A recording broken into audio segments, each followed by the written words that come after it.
Alors grâce aux relances WhatsApp, voilà tout ce que j'ai réussi à relancer comme deal. Donc là, on est juste sur une semaine. Sur une semaine, on est à peu près à 10K.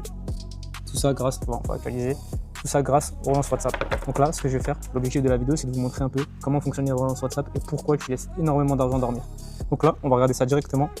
J'ai fait vraiment le truc en 2 étapes, donc j'ai vraiment un document qui explique exactement à quel moment je vais envoyer un message WhatsApp, comment je le fais, etc. Et ce document, je te le donnerai en fin de vidéo, il est juste en dessous. Donc ça va vraiment se faire en 7 étapes. Là, ce que je vais faire, c'est que je vais te présenter quelques workflows que j'utilise et aussi ma méthode. Donc moi, je vais fonctionner avec GoHighLevel essentiellement. Donc GoHighLevel, on a un maximum d'automatisation qu'on peut faire. Et ce qui est super cool avec GoHighLevel, c'est que tu peux faire de l'automatisation via WhatsApp. Donc ça, pour ce faire, je pense que je vais refaire une vidéo sur comment créer un WhatsApp sur GoHighLevel parce que c'est vraiment le truc à faire. Tout le monde est sur WhatsApp. Les mails, ça devient un peu compliqué de les ouvrir. Tu peux tomber dans les spams. On peut vite passer à côté, tu vois. Alors qu'un message WhatsApp, tu es directement sur le téléphone du mec. Et justement, l'objectif, c'est vraiment de créer cette proximité en fait avec la personne à qui tu parles et de la faire signer comme ça, finalement. C'est là où tu vas te différencier un maximum de tes concurrents. Donc là, je vais en montrer quelques-uns. Les autres, je pense que si tu m'envoies un message ou sur Insta ou même si tu prends un rendez-vous, je pourrais t'envoyer le reste. Et comme ça, tu auras vraiment toute la liste de ce que tu peux mettre en place de ton côté. Donc là, on a par exemple, quand on a un nouveau lead, de notre côté, qu'est-ce qui va se passer?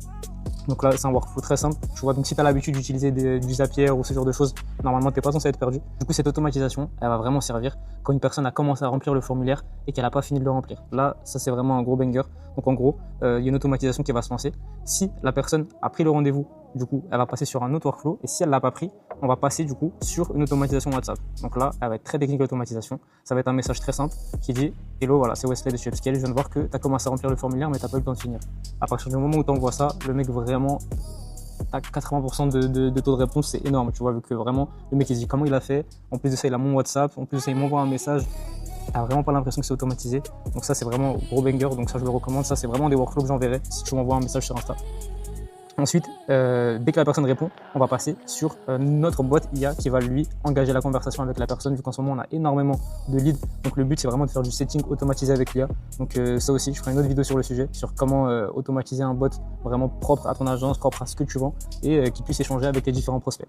Et ensuite, au bout de 2 jours de discussion, tu vois, normalement, j'ai eu le temps d'aller sur mon téléphone et de voir où est-ce que ça en est. Et là, je peux enchaîner directement sur un rendez-vous. Donc là, c'est un des workflows. J'en ai encore 2 autres à te montrer. Donc, on a à partir du moment où la personne est qualifiée et qu'elle a pris un rendez-vous sur iClose. Nous, on utilise iClose. C'est là où tu vois si la personne a pré-rempli la demande de rendez-vous, etc. Et c'est là où ça va être le plus pertinent comparé à Calendly. Par contre, c'est un petit tarif en plus. Donc, il faut être prêt à investir finalement. Donc, une fois qu'une personne va vraiment être qualifiée, donc elle va remplir le formulaire iClose et qu'elle va être qualifiée, nous on va créer une opportunité. Ça, c'est vraiment plein de trucs qui vont se déclencher en interne. Donc, on va donner ça à nos setters. On va prévenir Meta pour lui dire ça, c'est un bon lead. Donc, on en veut plus des comme ça, tu vois. Ça aussi, c'est très important. Donc, configurer l'API Meta. Et ensuite, si le rendez-vous est réservé, ça c'est parfait. Et si la personne n'a pas encore pris le rendez-vous, on peut lui dire « Je viens de voir tes réponses au formulaire, est-ce que tu as de la dispo pour qu'on book un call ?» Donc là, c'est clair, net, précis. En général, ça enchaîne directement sur une date, mais on a encore une fois le bot IA qui prend le relais si ça devient un peu compliqué. Et si on prend un peu trop de temps à répondre également. Donc là, voilà, c'est vraiment si la personne a rempli le formulaire. Par exemple, nous, on va prendre que des personnes qui sont au-dessus de 10K minimum par mois de revenus. Donc, dès que la personne va être en dessous de 10K, elle va être dans un autre workflow. Et dès qu'elle a plus de 10K et qu'elle n'a pas pris le rendez-vous, on va lui envoyer ce message-là. Donc là, on va passer au workflow suivant. C'est vraiment quand la personne, on en l'a eu en R1, on a discuté avec elle, on a échangé et que du coup, on va passer sur un R2, voire un closing. Donc l'objectif, c'est vraiment d'accompagner un maximum la personne. Donc on va modifier l'opportunité. On va vraiment dire que le lead est beaucoup plus chaud, vu qu'on a déjà eu un premier rendez-vous et qu'il y en a un deuxième de prévu. Ensuite, on va envoyer encore une automatisation WhatsApp au bout de 15 minutes pour vraiment rendre le truc naturel. Où on va lui dire merci pour ton temps, j'ai apprécié l'échange. Je viens de t'envoyer une invitation pour notre prochain échange ainsi que le mail de récap. Ça, tu vois, ça montre que tu es pro, ça montre que tu es vraiment proactif aussi. Donc ça, c'est top. Une fois que c'est fait, on va attendre encore un jour. Et un jour avant le prochain rendez-vous, du coup, dès qu'on est un jour avant, nous, ce qu'on va faire, c'est qu'on va envoyer une masterclass. Donc une vidéo d'une trentaine de minutes, voilà. Une vingtaine de minutes sur comment on a fait passer certaines agences à plus de 100K par mois. On envoie ça, le mec voit qu'on a pensé à lui, c'est la veille du rendez-vous, donc il nous a en tête, ça va éviter un maximum le taux de no show. En plus, il voit qu'on est vraiment des figures d'autorité sur notre sujet, sur notre secteur. Donc ça, c'est top. Et en plus, on demande un petit feedback histoire qu'il y ait un peu d'échange, un peu d'humain avant le rendez-vous. Ensuite, on va attendre moins 30 minutes avant le rendez-vous. Moins 30 minutes, on va envoyer un message WhatsApp. On va lui dire on a un échange dans un moment de 30 minutes, est-ce que c'est bon pour toi? Et ensuite, du coup, le lien Google Meet de notre échange. Ça aussi, tu fais ça, t'évites tous les no-shows. C'est pour ça que je dis qu'il y a un maximum d'argent qui dort sur ça, vu que tu vas prendre 50 000 no-shows sur le R2. Il y a plein de trucs comme ça qui peuvent te sauver la vie en fait et sauver ton business surtout. Donc voilà, ensuite là, je vais te présenter un dernier workflow. Ensuite, le reste, il va falloir qu'on échange sur Insta ou que tu prennes un rendez-vous pour que je te donne, vu que je peux pas tout te donner sur une vidéo. Ça va être trop long sinon. Mais ça, c'est quand tu as un no-show sur le R1. En gros, dès que la personne n'est pas venue, nous, sur notre CRM, on va placer ça en no-show et une fois que c'est placé, l'automatisation se passe. Donc on va attendre un petit moment, ensuite on va aller voir la personne, encore une automatisation WhatsApp, c'est pour ça que je dis que c'est central. Sur le message, on va lui dire « Salut, c'est Wesley Upscale, on avait rendez-vous ensemble, on va changer sur ton acquisition.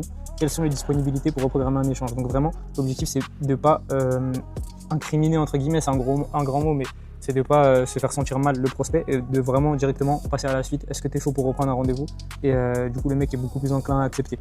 Alors que si tu viens directement en lui disant tu m'as mis un plan, pourquoi tu n'étais pas là ou ce genre de choses, tu demandes à justifier, c'est pas l'objectif. Nous, on veut juste avoir notre rendez-vous, donc on va proposer directement un nouvel échange. Ensuite, encore une fois, si ça devient un peu trop fastidieux, il y a l'IA qui prend le relais. Ça aussi, ça va nous permettre de dégager un maximum de temps. C'est fini de payer des setters, je sais pas combien, juste pour faire ce travail-là. Maintenant, tu as l'IA qui le fait très bien. Le setting, c'est cool si tu veux appeler. Mais si c'est pour du message, du setting Insta, setting WhatsApp, etc. Nous, on a vraiment pas mal de bots, pas mal de workflows. Avant, j'étais vraiment développeur sur tout ce qui est IA. Donc, j'ai pu construire pas mal de choses sur ces sujets-là. Et je pense que c'est pas nécessaire en 2026 de passer sur des secteurs Insta ou ce genre de choses. Donc voilà. Pour revenir du coup sur le workflow, on va attendre encore 1 minute après l'échange sur WhatsApp et on va basculer directement sur un mail parce que le mail, même si c'est un peu plus réduit en termes de taux de réponse, c'est toujours bien d'en envoyer un. Le mec a peut-être son numéro WhatsApp débloqué, il peut y avoir quelque chose, donc on priorise WhatsApp certes, mais on n'oublie aucun canal, très important. Ensuite voilà, pareil, le même type de message. Ensuite on attend encore un jour et on renvoie un message WhatsApp. Vraiment, le client, il faut que tu l'harcèles. C'est pour ça que j'appelle la vidéo comme ça, tu vois. C'est le titre de la vidéo, c'est le titre de mes documents, vraiment comment harceler ton prospect pour qu'il paye. C'est vraiment ça l'objectif. Harceler dans le positif, bien évidemment. Donc voilà, là c'est 3-4 workflows que j'ai présentés qui vont te permettre déjà d'avoir une idée de ce que tu peux mettre en place, même si tu le fais pas en automatique. Je t'invite à le faire même en manuel dans un premier temps pour prendre la main, créer des ressources à envoyer entre le premier et le deuxième rendez-vous, c'est très important. Donc voilà, là j'ai le document. Si tu as envie que je te l'envoie, je peux te l'envoyer directement sur Insta, tu as juste à m'envoyer un DM et je t'envoie ça directement. Et sinon on se dit à très vite. Ciao.